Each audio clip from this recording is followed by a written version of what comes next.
See behind me? That's my own mineral makeup line that I made myself, that I put together myself. Mineral makeup is, of course, all the rage right now, and with very good reason. Not just because of the good that it does for your skin. I don't really believe in using makeup as skincare. So the fact that it's been touted as very good for the skin, in my opinion, doesn't matter to me quite as much as the harm that it does not do, which is it does not clog pores, and it's very appropriate for oily and acne skin, and can also be appropriate for sensitive skin depending on how it's formulated. There is an ingredient that is in a lot of mineral makeup called bismuth oxychloride, which not only gives a beautiful glow, a beautiful sheen for makeup for skin that's appropriate for, but also gives adherence, among other things.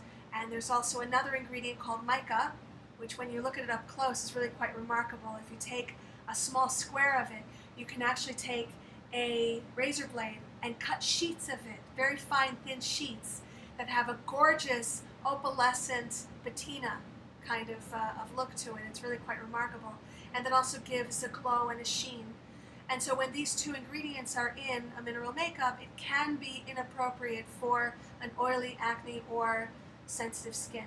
So in the case of something that's matte, for instance, that's or called matte, that's going to have these two missing and is going to look a little bit better on somebody that has too much sheen already. But how do you apply it?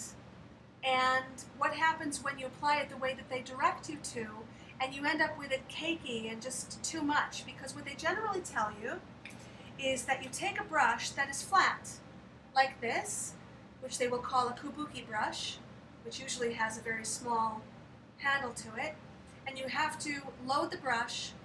Sometimes they tell you quite a bit, sometimes they tell you only a little bit. You tap it, of course, to get the excess off.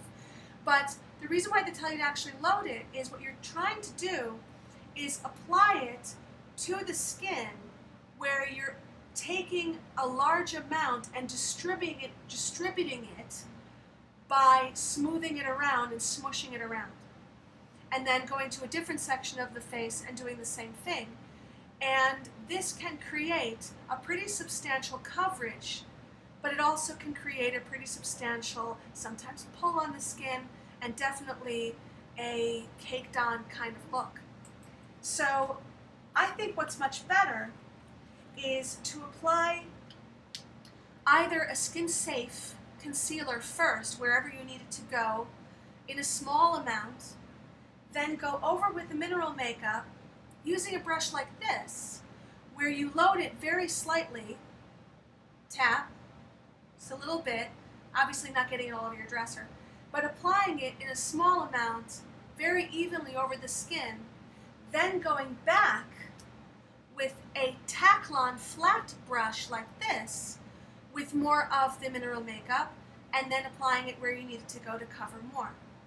You could still also use a brush like this to cover in very much the same way. It just depends on how much coverage you need. So that is, in my opinion, a much better way to apply mineral makeup.